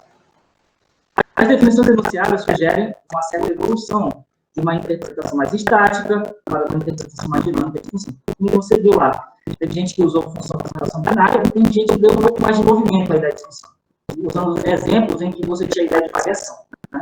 Quer dizer, o conceito de função modificado, fruto da interação cognitiva entre o novo conhecimento e o conhecimento prévio, parece ser assimilado à ideia de variação, de padrão, de dependência de variáveis, que foram as ideias discutidas praticamente nessa sequência. Né? Então, eles não tinham isso na imagem conceitual, nas imagens conceituais dele. Então, inseriu a ideia de variação, de padrão, de dependência, e isso foi mostrado no texto final, nas suas definições. Os alunos permaneceram, mesmo que de forma mais em relação ao teste de sondagem, com dificuldade para generalizar dados como ele for. Então, isso foi um ponto fraco da pesquisa. Como eu coloquei aqui a questão de transitar entre as representações, dentro do registro de representação, eu não foquei ali trabalhar dentro de cada um e aprofundar os conhecimentos, as formas de trabalhar em cada registro. Né? Tipo, ensinar para eles como resolver alguns tipos de equação, como fazer manipulação de objetos, eles tiveram problemas nisso daí. porque eu foquei na conversão e não nos tratamentos. A disposição para aprender significativamente a conceito de discussão foi alavancada pelo caráter dinâmico e interativo dessa atividade, como a gente acabou de ver nessa resposta. As definições foram utilizadas pelos alunos para conversões, onde, pautados na compreensão das regras de conformidade, eles conferiram um aumento na capacidade de interpretação graças à aquisição de significados. Os aprendizes foram capazes de transitar com certa espiritualidade entre as representações do conceito de função. Então, para finalizar, é o seguinte: o que a teoria dos registros de representação diz? Ele diz assim: articular para compreender. Né? Você deve articular as múltiplas representações para compreender os conceitos matemáticos. O que eu disse? Seria o seguinte: você deve operacionalizar para articular. Porque a operacionalização da definição de função ajuda na articulação das múltiplas representações. Então, quando você operacionaliza a definição, ela vira um elo de ligação entre as demais representações, favorecendo a articulação. Então, a teoria diz articular para compreender. E a minha pesquisa diz, no caso das funções, operacionalizar para articular.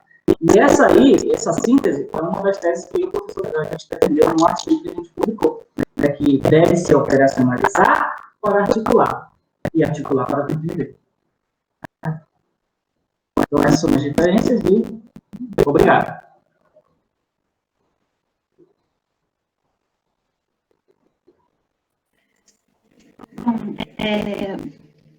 Foi uma palestra muito boa, mas agradeço com certeza.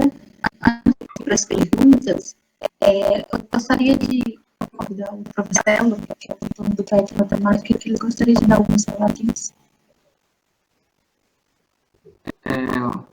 Olá, Gerson, tudo bem? Tudo bem, professor? O pessoal consegue me ver e me ouvir? Sim. Eu creio que sim, né? Deixa eu só mudar aqui a forma de layout aqui para eu ver todo mundo. Gerson, primeiramente, muito obrigado. Eu sou o tutor do PET, professor Marcelo. Eu acho que a sua palestra, se a gente pode dizer assim, foi excepcional. Eu acho que você trouxe aqui considerações preciosas sobre a questão do ensino, da aprendizagem e, sobretudo, dentro do contexto da matemática, né? Essa questão de a ideia abstrata, as interpretações que podem ser feitas a partir desse conceito, as interações que são importantes para você sedimentar essas noções. Então, acho que é um trabalho muito valoroso. E eu quero fazer algumas considerações do ponto de vista mais científico, né, podemos dizer assim, mas antes eu só gostaria de pedir aqui a Beatriz e ao Felipe se não seria possível a gente fazer a dinâmica da seguinte maneira. Eu tenho participado de outras palestras nesse esquema aqui de utilização de videoconferência, e aí as pessoas pedem palavra, né, pedem inscrição, e aí elas abrem o microfone e abrem também a câmera e elas falam. Não somente fazer a pergunta no chat, porque eu acho que torna mais rico. É interessante as pessoas se verem, poderem falar, se for possível, essa dinâmica, isso não criar transtorno. Se vocês concordarem, eu acho que seria uma dinâmica melhor. Ficaria menos impessoal, no meu ponto de vista. Pode ser, Felipe? Pode ser, tranquilamente. Tá bom, então o pessoal vai fazendo inscrição. Inscrição é quem entrar no chat, pede fala, solicita fala. E aí você vai chamando as pessoas. E é claro, as perguntas precisam também ser feitas com uma certa objetividade, porque senão fica muito tempo falando e não dá oportunidade para os demais falarem, certo?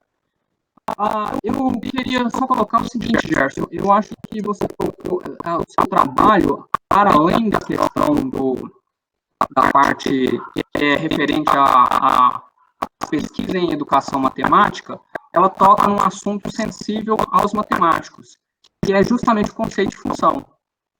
A maioria dos alunos que chegam para trabalhar com, seja licenciatura, bacharelado, eles trazem essa definição com déficits, né, vamos dizer assim.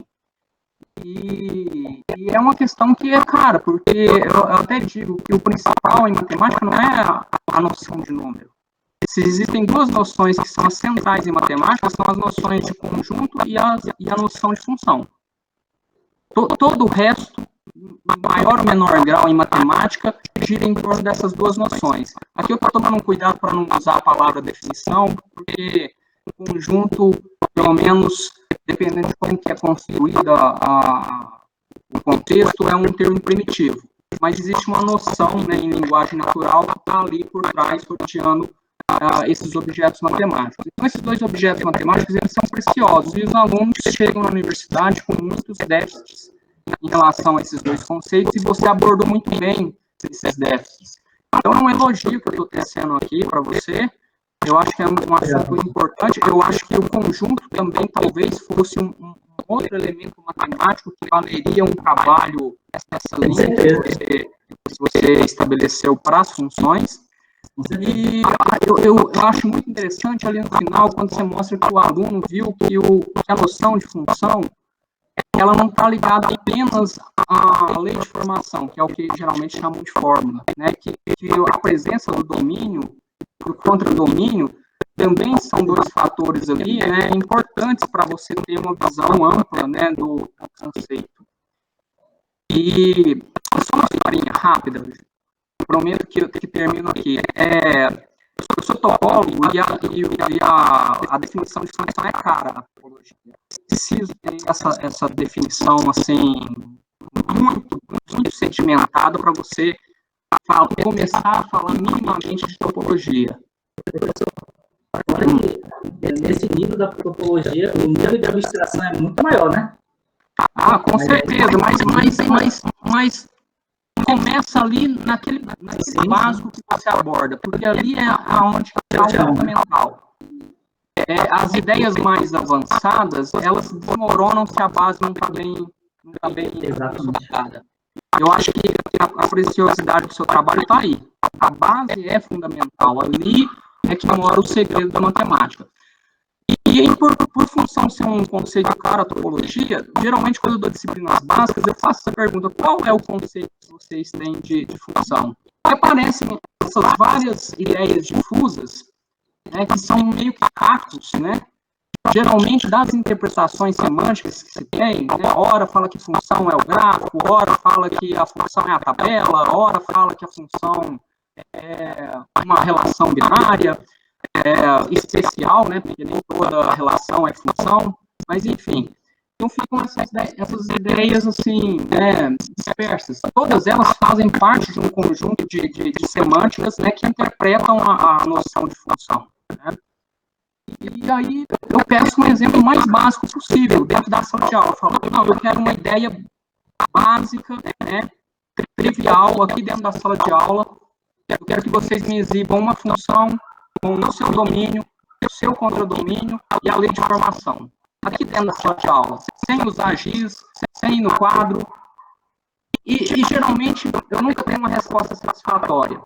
Mas o legal, Gerson, é o seguinte, que quando você começa a dar algumas dicas, as respostas saem. As dicas geralmente é o seguinte: não, o conjunto que eu quero que vocês pensem como um domínio são os alunos. O conjunto que talvez fosse interessante para a gente dialogar aqui dentro da sala de aula, para ser o contradomínio, é as carteiras. E aí logo depois sai a resposta: ah, não, então uma função aqui seria, né, a relação entre o conjunto dos alunos, a carteira e a lei de formação é sentar.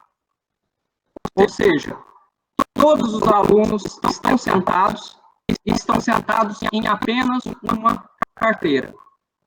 E quando os alunos são revelados a isso, é muito engraçado as caras, porque parece que você está fazendo uma revelação quase que divina para os alunos.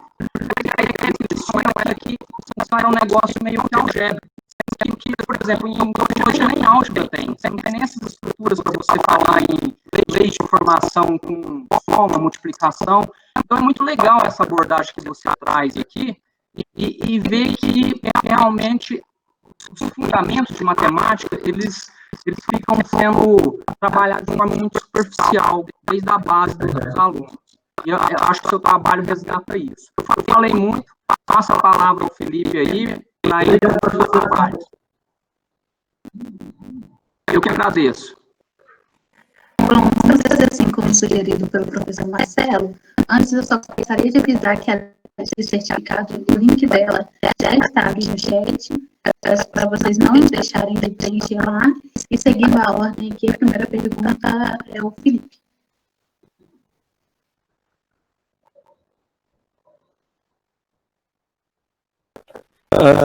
Boa tarde a todos. Então, foi uma dúvida recorrente no meio da sua apresentação.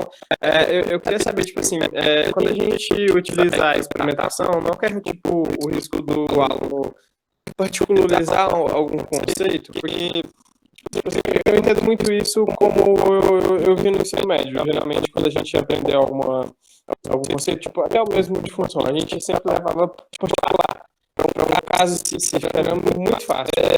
Como que a gente tira essa percepção de particularizar um conceito? Entendi a pergunta. Tem como tentar deixar um pouco mais claro? Tá bom, eu vou ler como eu escrevi. Quando utilizamos a experimentação, não corremos o risco do aluno particularizar um conceito. Como tirar essa percepção? Sim. Está dizendo o seguinte, né? Que a gente está trabalhando numa situação concreta, né, experimental, e dali o aluno ficou preso àquela situação. É isso que quer dizer, né? Ele vai achar que aquilo ali é função, aquele contexto ali. Então, o que a gente vai fazer? Depois da experimentação, a gente tem que fazer aquilo que a teoria das situações didáticas chama de situação de institucionalização. Então, você tem que fazer essa passagem do conhecimento de uma situação prática para destacar aquilo que é geral daquele conteúdo de matemática. Essa passagem tem que ser feita também, porque, como você acabou de falar, esse é um problema. Se você deixar lá na experimentação, acabou. Como a gente vê assim que a experimentação ela não pode salvar a situação toda se você não fizer essa passagem das situações práticas para a situação de institucionalização. Ou seja, você vai discutir o que é geral naqueles conteúdos. Eu posso formalizar. Você tem que fazer essa transição do concreto para o formal. Então, é lá, nas formalizações, que o aluno vai entender o que é geral naquilo que é particular. Então, essa transição tem que ser feita. A gente não pode simplesmente chegar lá, fazer os experimentos e ficar por isso mesmo. Então, a gente tem que buscar fazer, no final das sequências didáticas, fazer o quê? Levantar as principais dificuldades, pegar a parte formal do conteúdo e discutir com os alunos, colorindo ela com base na situação experimental. Mas a gente tem que fazer ela evoluir daquela situação de, digamos assim, de conhecimento para o saber matemático. Tá? Essa é a ideia. Muito obrigado. Beleza, Felipe. Agora, aqui é o professor Leandro. Bom, primeiro eu queria agradecer. Tudo bem, Gerson? Eu queria agradecer muito ao Gerson por ter aceito o convite nosso aí de participar, né? Fico muito feliz de ver você dando essa palestra e ver como você vem crescendo profissionalmente desde de quando eu comecei a acompanhar a sua carreira no mestrado lá no Amazonas. Agora você é um professor de educação básica, efetivou na prefeitura, no estado, né? E também contar para o pessoal aí que essa dissertação que você está apresentando, do ano que foi apresentada, foi a dissertação premiada como a melhor do programa, né? Então é bom o pessoal saber isso também. Fico feliz mesmo de ver você, de você estar aceitando esses convites, e eu tenho certeza que todo mundo aprendeu bastante aí com tudo que você está falando. Eu vou ser breve, e mais pessoas querendo falar. Eu anotei duas perguntas aqui, porque como eu acompanhei todo o seu trabalho, né, desde o comecinho lá, eu vi o quanto você se apropriou desse conceito em função, que é tudo mérito bastante seu, né? Eu só fui dizendo, ó, vai para lá, vai para lá, vai para cá, e você realmente foi a fundo nisso. E assim, eu sei que todas as pesquisas elas têm um limite, né? Quer dizer, você estabeleceu aí um novo paradigma para que outras pessoas se apropriem e dê continuidade. E aí, eu não sei se você vai conseguir responder ou dar um indicativo, né, que a gente tem alunos que estão trabalhando, a gente até vai ter oportunidade depois de estar conversando de novo, mas eles estão trabalhando com essas ideias de função e eles estão querendo começar a partir do uso de recursos tecnológicos, né? O GeoGebra e outros aplicativos, outras coisas por aí. E aí a primeira pergunta que eu fiz foi o seguinte: você acha que esses registros escritos, eles de certa forma também, somente os registros escritos, né? PDF, gráfico, álgebra e essas coisas, eles não limitam um pouco, né, a apreensão desse conceito de função? E aí, se você acha que as tecnologias, de certa forma, podem ajudar a articular esses conceitos de outra forma, né? Por quê? Me parece que mesmo você tentando mostrar todas essas articulações, essas representações escritas, de certa forma ainda parece que fica algo meio estático, né? E eu vi, inclusive, que você, na apresentação, você apresenta um gráfico, que esse gráfico, é óbvio que não foi construído à mão, né? E, de certa forma, não sei, o que você pensa aí, o que você aconselha esses nossos alunos a estarem lendo, avançando aí naquilo que você começou?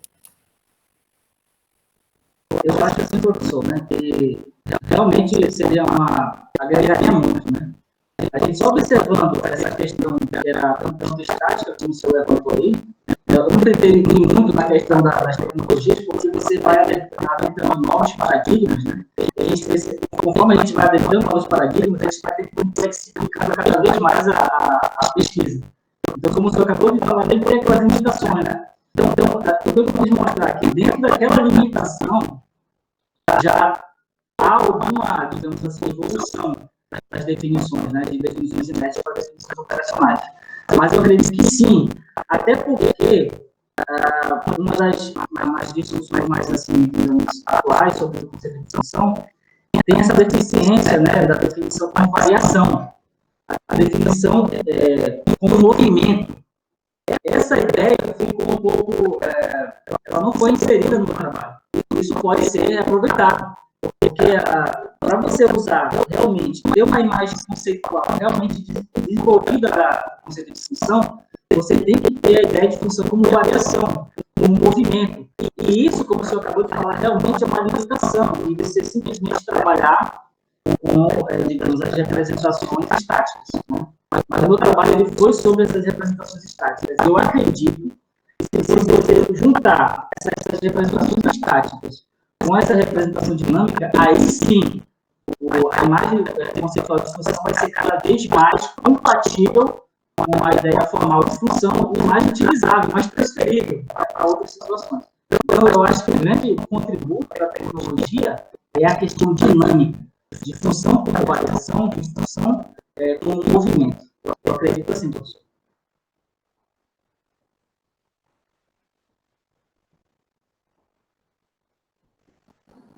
Bom,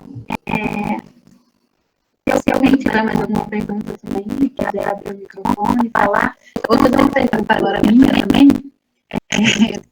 Qual foi a maior dificuldade que você teve ali, não na escrita, mas dentro da sala de aula, os alunos para eles conseguirem fazer essa transição, eles conseguirem compreender esse conteúdo no futuro? Realmente, essa pergunta aí dá até um outro escrito, porque realmente, quando a gente vai ver uma coisa, a gente fica teorizando a situação toda, né? Mas outra coisa é você ver o chão da sala de aula. Realmente é muito complicado, tem muitas complicações. A gente vê muito na questão de trabalhar com os alunos, assim, principalmente na escola pública, a dificuldade que ele tem, não naquilo que você está ao ponto do ensino, mas em conhecimentos básicos que são necessários para esse tipo de investigação.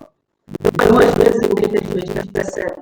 Ele não está com dificuldade em uma função, mas ele está com dificuldade em outra coisa.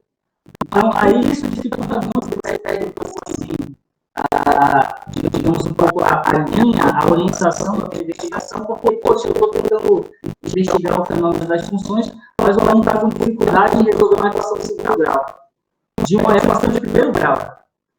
Aí você acaba que fica pensando, poxa, mas será que os resultados têm a ver com função ou os resultados têm a ver com aquela dificuldade básica que o aluno tem?